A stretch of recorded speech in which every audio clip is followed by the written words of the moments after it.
Egypt's foreign minister condemns Israel's use of starvation as collective punishment in Gaza.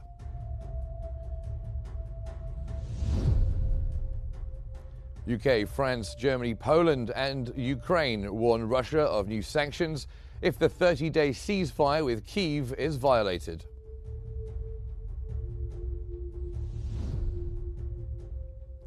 And Pakistan announces full ceasefire with India.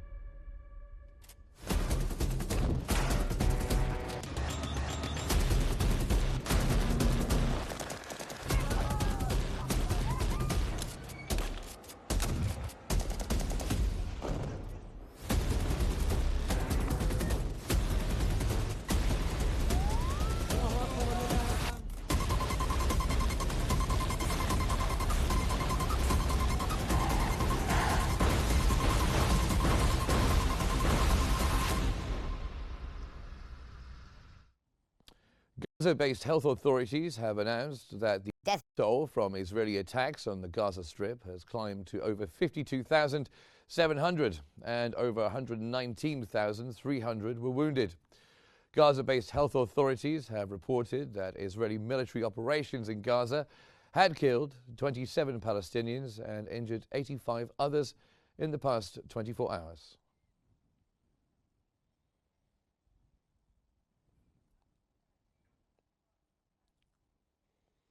Egypt's Foreign Minister Badr Abdul Ati has reiterated the necessity of establishing a serious political horizon for implementing a two-state solution, resulting in an independent Palestinian state based on the borders of June 4, 1967, with East Jerusalem as its capital. This statement was made during a meeting with the deputy chairman of the Palestinian Liberation Organization, Hussein Sheikh, where Abdul Ati expressed Egypt's full support for the Palestinian Authority and its reform efforts, while also emphasizing ongoing mediation to resume the ceasefire in Gaza and facilitate humanitarian aid.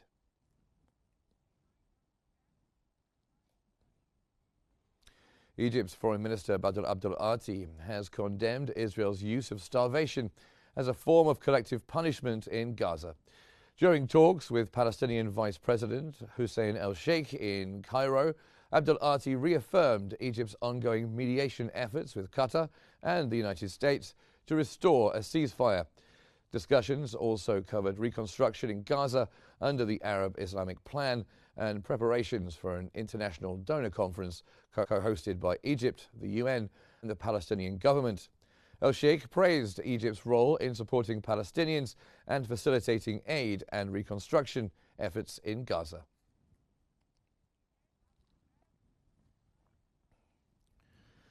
The United Nations Office for the Coordination of Humanitarian Affairs, OCHA, says 70% of Gaza's population is now either inside active military zones or under evacuation orders. In a statement, the UN agency warned that Gaza remains under total blockade for the third consecutive month, adding that civilians are dying and humanitarian access is urgently needed. OCHA reaffirmed its readiness to scale up aid deliveries once the siege is lifted.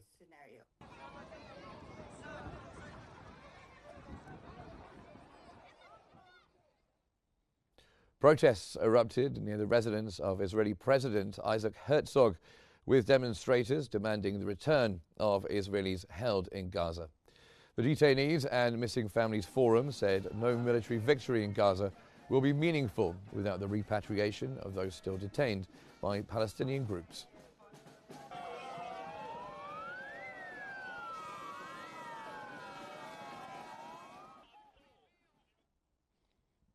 Germany's new foreign minister, Johann Wadephul, is heading to the Middle East with stops in Israel and the Palestinian territories. A German foreign ministry spokesperson confirmed that Wadephul will meet with Israeli Prime Minister Benjamin Netanyahu and Foreign Minister Gideon Sa'ar to discuss developments in Gaza. He will also travel to Ramallah for talks with Palestinian Prime Minister Mohammed Mustafa.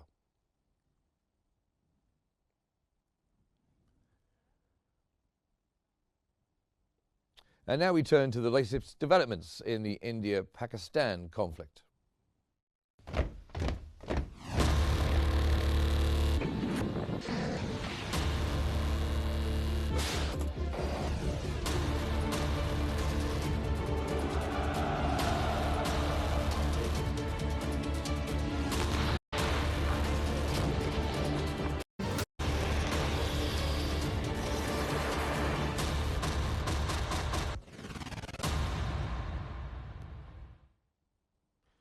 In a joint statement, leaders of the UK and France, Germany, Poland and Ukraine warned Russia of sweeping new sanctions if it fails to observe a proposed 30-day ceasefire with Kyiv starting Monday.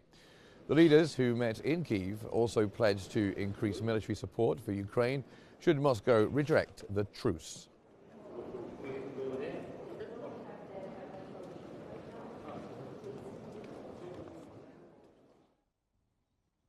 French President Emmanuel Macron has stressed the urgency of an unconditional 30-day ceasefire between Russia and Ukraine.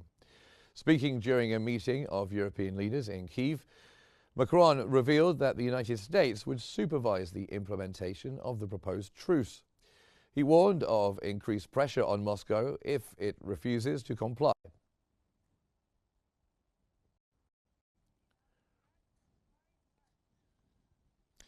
Ukrainian Foreign Minister Andrei Zapiha confirmed that President Volodymyr Zelensky and visiting leaders from Britain, France, Germany and Poland held a phone call with US President Donald Trump to discuss coordinated peace efforts. Zapiha described the talks as constructive, emphasizing that Ukraine and its allies are fully prepared to implement a complete and unconditional ceasefire by land, air and sea for at least 30 days starting Monday.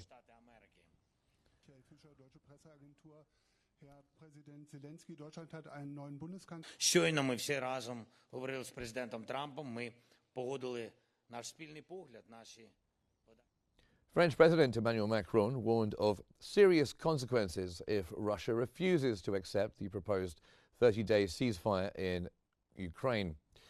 Speaking in Kyiv alongside European leaders, Macron said pressure on Moscow would escalate in the event of continued obstruction. He called for direct talks between Russia and Ukraine to secure a just and lasting peace, beginning with a full and unconditional ceasefire.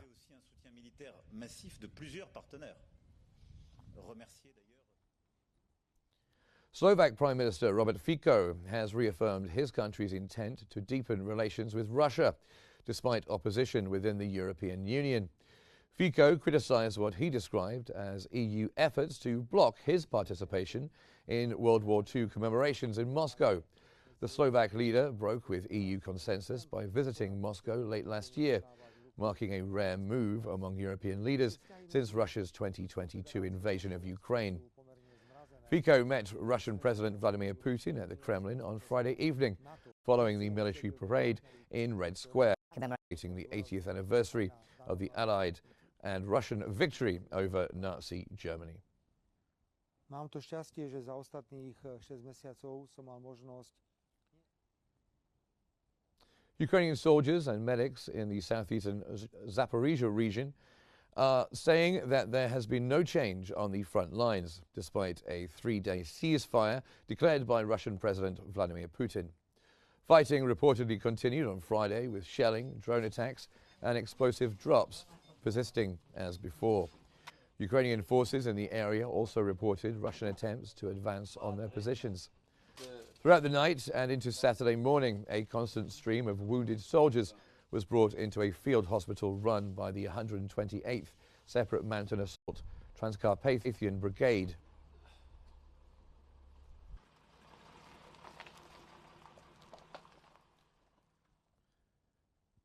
Nearly 20 European countries on Friday voiced strong support for establishing a special tribunal to prosecute Russian President Vladimir Putin and senior officials for the crime of aggression against Ukraine. The announcement came during a meeting in the western Ukrainian city of Lviv, where European justice ministers endorsed the completion of technical preparations needed to set up the tribunal. It will cooperate under the Council of Europe, the continent's main human rights body. The move comes as Moscow marks its annual Victory Day and follows increased efforts by European nations to hold Russian leaders accountable, especially after President Trump authorized sanctions in February against the International Criminal Court. I'm very happy that we are here together with the European foreign ministers celebrating this. Now the latest on India and Pakistan.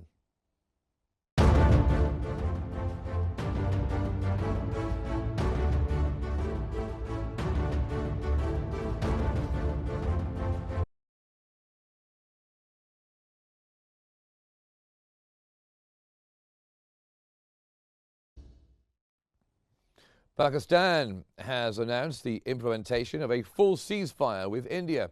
Pakistan's Foreign Minister Ishaq Dar emphasized that this agreement is comprehensive and not partial, affirming the efforts of 30 countries involved in the active diplomatic push for peace.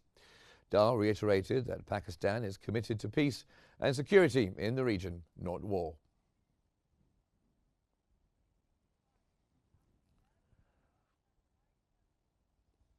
Pakistan's Civil Aviation Authority has confirmed that Pakistan International Airlines, the PIA, will resume operations following the lifting of the flight ban. Reuters reported that all delayed and suspended PIA flights will restart at 10 p.m. local time.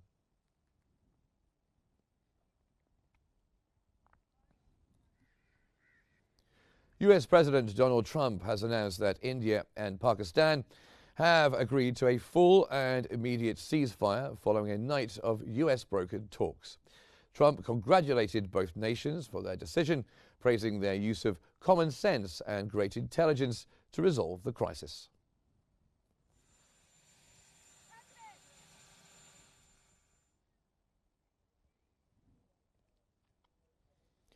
US Secretary of State Marco Rubio confirmed that India and Pakistan have agreed to engage in talks on unresolved issues at a neutral location. Rubio praised Indian Prime Minister Narendra Modi and Pakistani Prime Minister Shehbaz Sharif for their political wisdom in choosing the path to peace. Not a matter of weeks, whether or not this is a war that can be ended. If it can, we're prepared to do whatever we can. India's Ministry of External Affairs has announced that the military operations directors of India and Pakistan will meet again on May 12th, following the successful ceasefire talks between both nations. A government source revealed that direct discussions led to the ceasefire agreement between the two nuclear-armed countries. Earlier this afternoon, it was agreed. Sources from the Indian government confirmed that the bilateral Indus Water Treaty between India and Pakistan remains unresolved despite the ceasefire agreement. Indian officials indicated that measures taken against Pakistan following the Kashmir attack last April, including trade and visa restrictions, remain in place.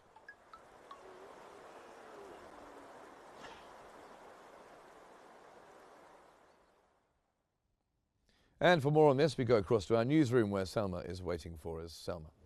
Thank you, Mark. And for further analysis, we're joined from Islamabad by the political analyst, Ibrahim Hamdan. Welcome, sir, to Q News. And first off, how reliable and enforceable is the ceasefire agreement declared by U.S. President Donald Trump between India and Pakistan?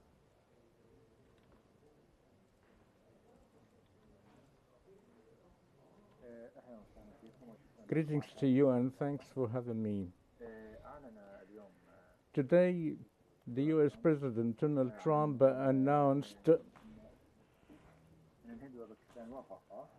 that India and Pakistan have agreed to ceasefire immediately, as reported by Reuters. And also, President Trump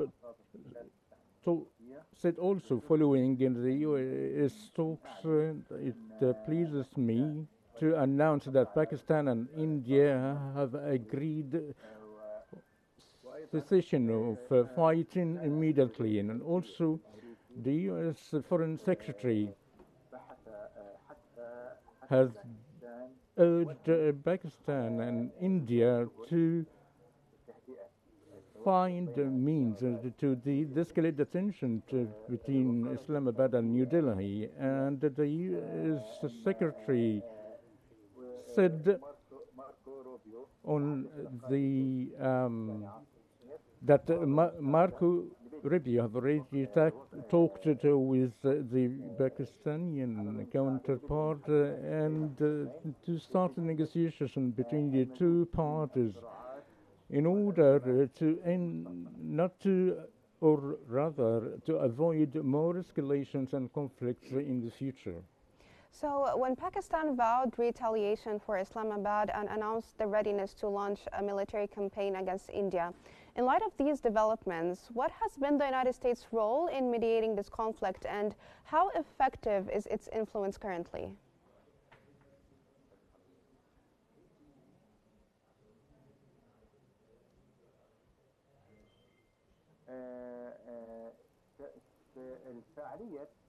The effectiveness of the U.S. role in the region on the levels of India and Pakistan is quite strong, as the United States has a great and close ties with Pakistan, and also the same thing with India. Therefore, the United States made such a step that considered a great step following 4 days of confrontations between India and Pakistan. Surely there are casualties in lives and infrastructures, along with great number of wounded from the both sides. As I indicated previously, based on such these strong relations between America and India and Pakistan is helping through the meeting to be held in the upcoming Monday to have some sort of a result that should be speedy to end such a crisis. So, sir, if the ceasefire collapses and hostilities reignite, what could be the regional and global repercussions?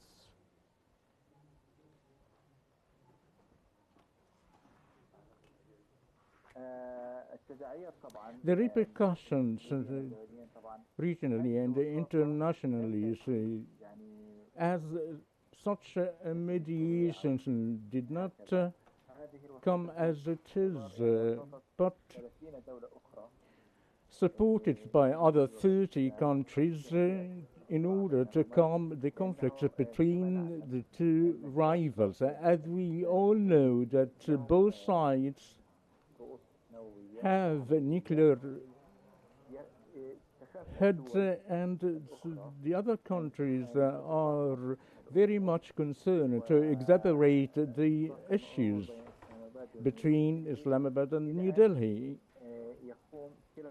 in order for both parties to use the nuclear powers.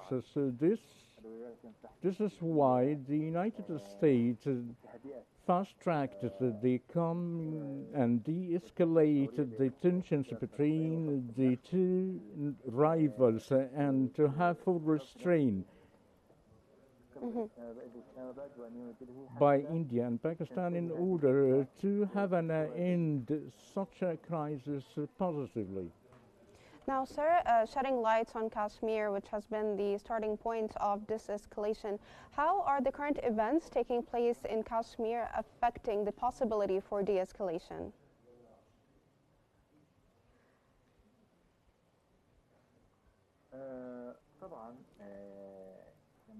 Certainly, as we know, that the issue of Kashmir is a long-standing issue between Pakistan and India.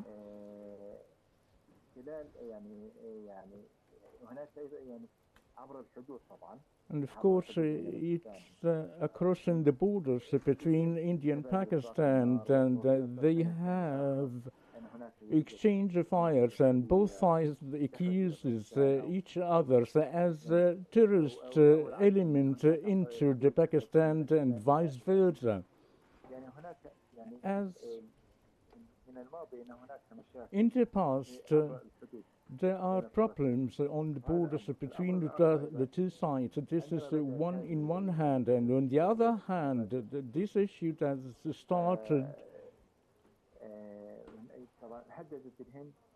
as India threatened to cut the Indus River and waters into Pakistan. And as we own that there is a treaty through which India wanted to rule out and violate this treaty. Yes, sir. Sorry for cutting in due to the shortage of time. From Islamabad, that was the political analyst, Ibrahim Hamdan. Thank you so much for joining us here on Q News. And now we go back to Mark in our studio. Thank you very much, Selma Marwan there in our newsroom. Now, Syrian President Ahmed al-Shara has arrived in Bahrain for an official visit. He was received by King Hamad bin Isa Al Khalifa in Sakhir Palace in western Bahrain. Bahrain is the 6th Arab country al-Shara has visited since taking office in January, and his 8th trip overseas. The Sudanese government has accused the Rapid Support Forces, the RSF, of killing 20 inmates and injuring 50 others in drone attacks on a prison and hospital in El Obeid in North Kordofan. In a statement, the government labelled the strikes a terrorist act and a war crime. Meanwhile, Sudan's army said it carried out airstrikes in RSF positions in Nayala and El Janaina, destroying weapons depots and military equipment.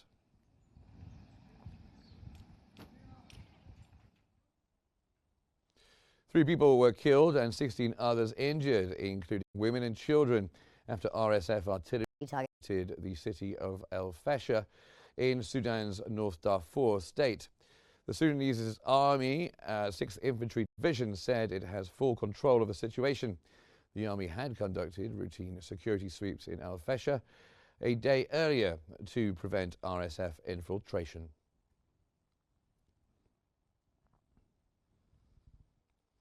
Authorities in Spain have ordered more than 160,000 people near Barcelona to stay indoors after a fire at an industrial facility released a toxic chlorine cloud. The fire erupted in the coastal town of Vilanova i la Geltrú, south of Barcelona. Regional firefighters said the blaze engulfed a warehouse storing swimming pool chemicals.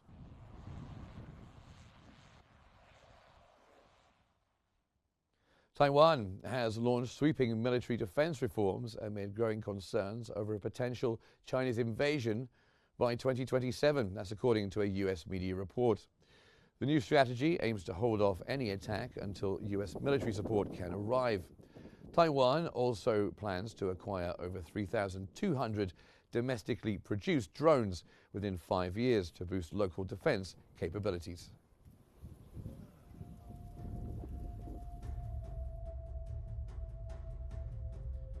And that's almost all we have time for. But let's recap the main headlines this evening. Egypt's foreign minister condemns Israel's use of starvation as collective punishment in Gaza. UK, France, Germany, Poland and Ukraine warn Russia of new sanctions if the 30-day ceasefire with Kyiv is violated.